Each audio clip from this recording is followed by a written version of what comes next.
जो कि मोस्टली जो टॉपर्स होते हैं वो अप्लाई करते हैं। आप भी इसको अप्लाई कीजिए। See, this passage explains the core concept. Okay, let's sketch out the timeline based on this. We can definitely do this. Best score करने के लिए आपको हार्डवर्क की जरूरत नहीं है, आपको थोड़ा सा टैलेंट लगाना है और थोड़ा सा स्मार्टली वर्क करना है। तो ये SRT फॉर्मूला है, ये है आप लोगों को स्मार्टनेस लर्निंग के साथ बेस्ट से बेस्ट स्कोर कराने का एक बहुत बढ़िया टूल है। तो स्टूडेंट ज्यादा समय में ज्यादा नंबर लाना कोई बड़ी बात नहीं है, लेकिन हाँ कम समय में अगर आप ज्यादा स्कोर कर लें उसी में कुछ एक्स्ट्रा टैलेंट माना जाता है। आखिर ये टैलेंट कौन सा है, सीक्रेट टूल कौन सा है? ज्यादातर स्टूडेंट को ये लगता है कि 95% वाले बहुत ज्यादा हार्डवर्क करते हैं, ऐसा बिल्कुल नहीं है। 95% या अच्छा स्कोर करने के लिए आप लोगों को बस ये एक सीक्रेट फॉर्मूला पता होना चाहिए। अगर आप इस फॉर्मूले को अच्छे से लिख लेते हैं और अच्छे से फॉलो कर लेते हैं तो बोर्ड ही नहीं, आप किसी भी एग्जाम में बेस्ट से बेस्ट स्कोर कर सकते हैं। आखिर सीक्रेट फॉर्मूला क्या है, तो आइए चलिए इसको देख लेते हैं। ये है फॉर्मूला SRT। जी हाँ, SRT में सबसे पहले जो S लेटर आता है यहाँ पे, इसका मतलब होता है सब्जेक्ट का या किसी भी टॉपिक का डिवीजन।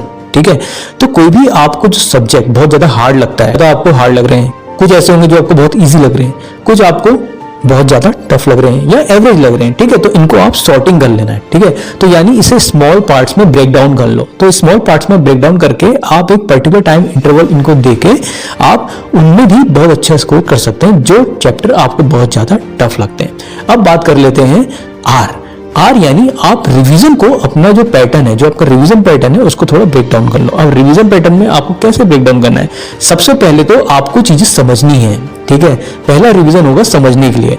दूसरा जो रिवीजन होगा, जो आपने चीजें समझी हैं उसको लिखी हुई चीजों को आपको अच्छे से क्या करना है, लिख के रिवाइज करना है। ठीक है, और तीसरा तो भाई जो आपका अल्टीमेट जो रिवीजन रहता है वो रहता है आपका कैसे वो माइंड में रिटेन हो पाए। और एक चीज बता दूं मैं आपको, अगर आप स्टार्टिंग के 2 R को फॉलो कर लेते हैं रिवीजन के, यानी कि पहला समझना, दूसरा आप लोगों को लिख के आपका वो रिवाइज करना है, अगर ये 2 चीजें आप कर लेते हैं तो आपको वो चीजें लाइफ टाइम याद रहती है। ठीक है, तो तीसरे स्टेप में आपको आने की जरूरत ही नहीं पड़ेगी रिटेन करने की, क्योंकि ऑटोमेटिकली वो जो कॉन्सेप्ट होंगे आप लोगों के माइंड में रिटेन हो जाएंगे। तो जो आपका लेटर आता है वो है T। अब T क्या होता है? T यानी होता है टेस्ट। आपको वीकली एक टेस्ट जरूर देना है। ठीक है, वीकली टेस्ट देना है। और टेस्ट ऐसा नहीं कि आप लोग हर एक क्वेश्चन को सॉल्व कर रहे हैं, पीछे आप उसका आंसर देख रहे हैं, ऐसा नहीं चलेगा। अगर आप लोग ऐसा करते हैं तो ये आप अपने आप को चीट कर रहे हैं। क्यों? क्योंकि बोर्ड में तो आप लोग ऐसा नहीं करने वाले ना। क्योंकि बोर्ड में अगर आप एग्जाम में बैठे हुए हैं तो वहां पे आप कोई भी क्वेश्चन सॉल्व कर रहे हैं, आपको आंसर शीट तो मिलेगी नहीं कि आप पीछे देख देख के आप उसे चेक करेंगे हाँ सही है गलत है। तो आपको सेल्फ इवेल्युएशन करना है टेस्ट के बेसिस में। तो SRT सबसे बेस्ट फॉर्मूला है जो कि मोस्टली जो टॉपर्स होते हैं वो अप्लाई करते हैं। आप भी इसको अप्लाई कीजिए और बताइए आप लोगों ने उसको फॉलो करके क्या गेन किया। ठीक है, तो SRT फॉर्मूले को नहीं भूलना है, इसको फॉलो करना है। ये केवल आप लोगों को बोर्ड में ही बेस्ट स्कोर नहीं करवाएगा, बल्कि आप लोगों को कॉम्पिटिटिव एग्जाम में भी बेस्ट स्कोर कराएगा।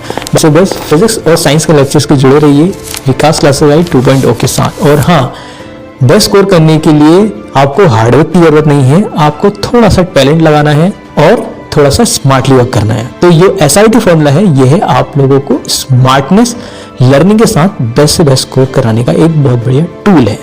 और अपने डाउट्स को डेफिनेटली नीचे कमेंट करना ना भूलें। और अगर आप लोगों को कोई अपने डाउट्स हैं तो कमेंट के साथ साथ आप इंक्वायरी लिंक में जाकर भी व्हाट्सएप में मेरे को अपने प्रॉब्लम को शेयर कर सकते हैं। Best live physics conceptual lectures by only Vikas Sir Classes.